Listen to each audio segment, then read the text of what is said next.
प्रणाम आदरणीय कमल भाई साहब और हमारे सभी शिक्षक साथी शिक्षिका बहनें। ये जो शिविर है उनका भारतीय संस्कृत ज्ञान परीक्षा के प्रचार प्रसार और उसके विस्तार के लिए किया गया था। तो थोड़ा सा इसके पीछे का कहाँ हमें प्रेरणा मिली एक संक्षिप्त में बताएंगे। पिछले वर्ष सैनिक क्षेत्र में विद्यालयों में परीक्षा कराने के लिए जब हमारी टीम गई तो वहाँ के स्थानीय बाबू सिस्टर सिंह जी हैं, आप लोग जानते होंगे।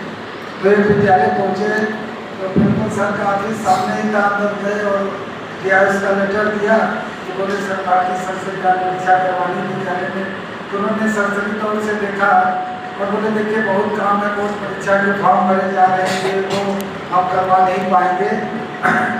और 2-3 बार कहने के बावजूद के लिहाज का आर्डर है तो बोले इसमें कंपलसरी नहीं है, आप भाई जाइए, आप बहुत बिजी हैं। तो व्यवहार बड़ा उनका खराब लगा। चले आए खैर उस क्षेत्र में 30-35 विद्यालयों में परीक्षा हुई थी।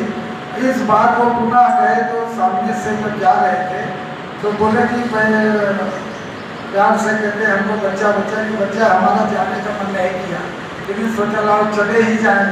और दोबारा जब गए तो जैसे प्रिंसिपल साहब ने देखा अपनी सीट छोड़ के खड़े थे, आइए बाबू बैठिए, तुरंत चपरासी भेजा उनके लिए चाय बनाई, पानी बनाया और एक मैडम बुलाया का देखिए ज़्यादा से ज़्यादा बच्चों को बैठाना, ये बहुत बच्चों के विकास के लिए बहुत अच्छा कार्यक्रम है। तो ये कहीं हम बैठे एक बार प्रिंसिपल साहब का चेहरा देखे, एक बार कि अचानक के परिवर्तन कैसे। तब मैं पूछी बैठे कि भाई पिछली बार आए थे तो आपने बैठने तक के नहीं किया और इस बार आप इतना सम्मान सेवा। तो कह देखिए इस बार हम आपको जान गए। हमारे प्रधानाचार्य परिषद की शांतिकुंज में 3 दिन की मीटिंग थी तो हमें समझ में आ गया कि शांतिकुंज क्या चीज़ है। तो वहीं से प्रेरणा मिली कि अगर हमारे भाई आप सब लोग की एक बार शांतिकुंज में गुरुदेव की तपस्थली में इतना दिव्य स्थान है, हमारे रिलेटिव हैं साइंटिस्ट हैं, उनको भेजा था तो बोले भाई साहब हमने नापा कि हमारा एक पैर जब शांतिकुंज में प्रवेश कर रहे थे तो एक पैर हमने बाहर रखा और एक पेट के अंदर, तो दोनों के वाइब्रेशन में जमीन आसमान का अंतर था। जो पैर शांतिकुंज के अंदर था वहाँ पॉजिटिव जो है वाइब्रेशन थे और दूसरे में नहीं थे। तो ये हम सबका सौभाग्य है कि इतने दिव्य स्थान में मिला, यहाँ रहने को मिला और यही चाहते हैं कि भाई इसका विस्तार हो। और अगर आप सब सहयोग करेंगे तो ये योजना आगे भी बढ़ती रहेगी। अगर आप लोग सहमत हैं और अपने विद्यालय जिस बार आए हैं अगली बार नए अध्यापकों को भेजें यहाँ पर और इस विद्या स्थान में। और संस्कृत ज्ञान परीक्षा इस वर्ष हमारे रायबरेली जिले में 176 स्कूलों में हुई थी और हम सब 21,000 बच्चे बैठे थे। उत्तर प्रदेश में प्राप्त में 7वां स्थान था।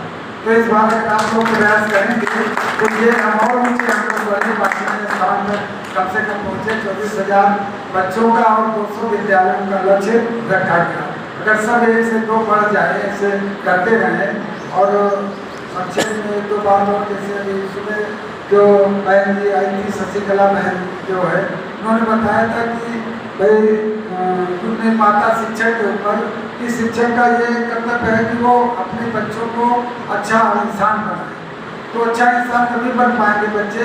कुल मिला के तमाम चर्चाएँ हुई थी तो यही है कि हमें बच्चों के रोल मॉडल बनने पड़ेंगे। पहले हमें खुद नैतिक बनना पड़ेगा, तभी हम अपने बच्चों को नैतिक बना पाएंगे।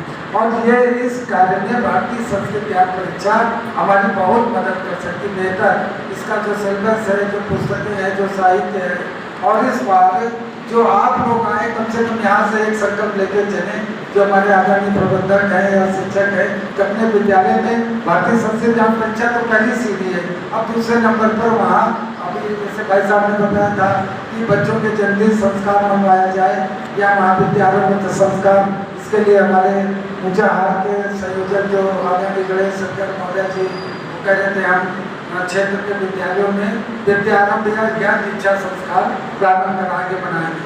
तो इस तरह के थोड़े से कार्यक्रम और आगे बढ़ते रहें तो निश्चित ही विस्तार होगा और यहाँ आना हमारे आपका सार्थक होगा। गुरुदेव को सोचिए हम लोगों के लिए कितनी व्यवस्था, अपने घर में ऐसी व्यवस्थाएं नहीं बन पाती हैं।